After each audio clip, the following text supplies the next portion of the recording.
Talking really quickly about Article 370. That hearing has been ongoing in the Supreme Court. It was day 4 yesterday. Today is going to be day 5, and it's the final day of the week. Tuesdays, Wednesdays, and Thursdays were allocated specifically to hear this particular hearing. But you know what's more important here is the obiter dicta.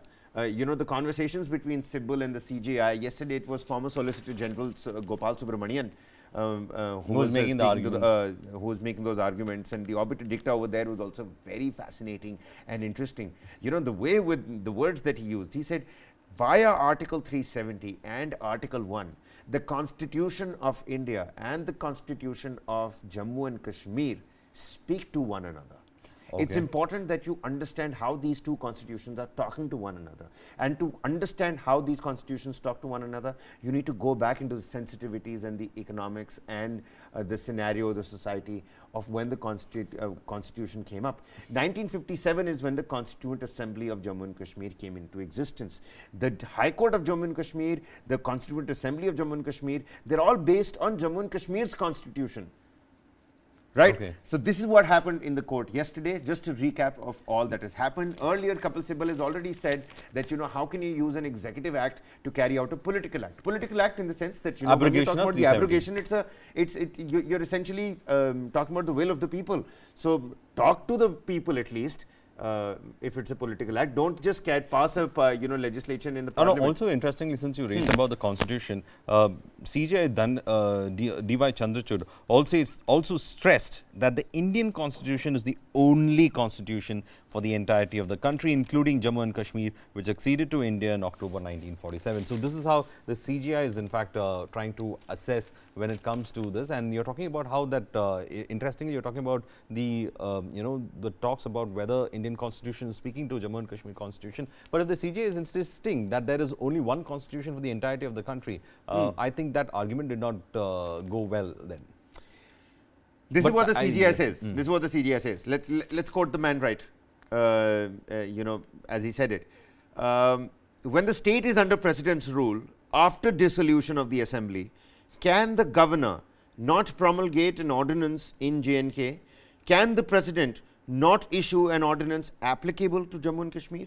What can be the restraint is what the CJI is asking, because now the CJI, it seems, has understood that, it's important to note the intricacies and how these might become problems and legal hurdles later on for the future, which is what Kapil Sibal also said. I'm not worried about the past, my lord.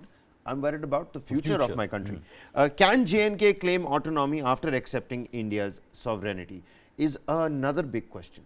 How do you claim autonomy after you've acceded to India? And yesterday, Gopal Subramaniam also kept on talking about how in the speeches of Abdullah from the time from the 1939, 1940s, since the establishment of the Constituent Assembly of Jammu and Kashmir, they said that in all those speeches, there were several chances for the Constituent Assembly of Jammu and Kashmir to omit Article 370, to not take in Article 370, but not once did they remove the provisions or the proviso of Article 370. They haven't done it.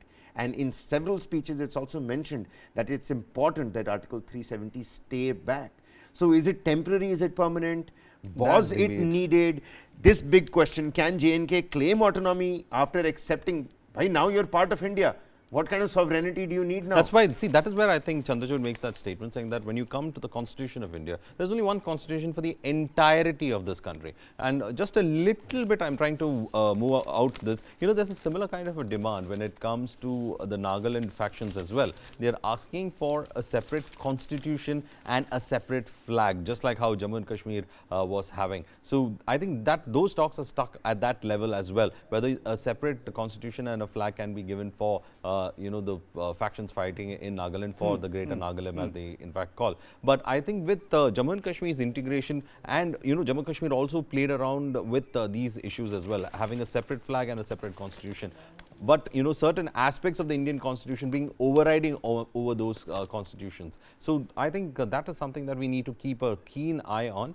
And probably, I think what Chandrachud is saying is that if you are acceded a part of India, rest of all the other states have become parts of India. They actually swore by the Indian constitution. So the Indian constitution reigns supreme is what I've just opened these pages and I must talk about it. It's so heartwarming to see that the Nagas of Manipur have resisted fragmentation of the hills and have upped the ante for the peace deal. Remember, we were talking about the Naga Council rallies that the Kuki body had also given support. Body had backed, had supported.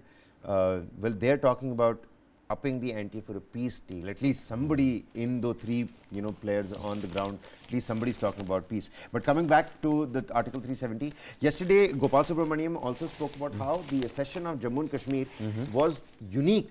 It wasn't like any other princely states, but look at what I'm reading here. It says, why J&K accession was no different from others. 500 princely states signed similar pacts. Petitioners challenging the validity of centre's decision to completely merge Jammu and Kashmir legally, administratively and constitutionally with India by ending its 70-year-long special status under Article 370 hinged on two arguments. The instrument of accession allowed India to control defense, communication and foreign relations, and that J&K had a pre-accession constitution. Two questions arise over here. Was the instrument of accession signed by Maharaja of Kashmir Hari Singh on October 26, 1947, while facing Pakistan-backed external aggression, any different from those signed by 500-odd other princely states, and whether no other princely state had pre-accession constitution? Those are the two questions. And yes, it's true, 1939 is when Jammu and Kashmir had a constitution. They had a constitution before they acceded to India, and at the same time, our defense, those four particular structures. Foreign affairs, defense and security matters would be in the purview of the centre. In the centre. So, was that the case or not? And this is what the Supreme Court says. It says nothing in the statute bars the centre from modifying constitution orders. Since you were also following it up, it looks like that there was a lot of ambiguous areas left between Jammu and Kashmir's constitution as well as the Indian constitution, right. how they in fact. So again, remember, we're talking about the Delhi. CJI and the councils are trying to understand what's happening inside the courtroom. How do you expect people outside to understand what's really happening inside the courtroom? Because there's so much of technicalities. I mean, you're the one who's been following it. And it's all, it always stops. Why I'm saying obiter dicta is, really interesting in this particular case is because it keeps on stopping. Kapil Sibal says something, Subramaniam says something, and then the judges, they say, all right, wait, hold on. And then they're talking amongst themselves. And the senior most judges of the country are talking among themselves. Maybe it's happening. I mean, there is so much of discourse amongst themselves. So I think even they are also trying to understand how this relationship with Jammu and Kashmir is going to be like. And, absolutely. Remember, we were talking about Delhi saying that the court will define what creature Delhi is. It looks like the court is going to define how Jammu and Kashmir's complete accession is. Maybe that will throw some light on what Delhi finally is and what it means to the people of the national capital.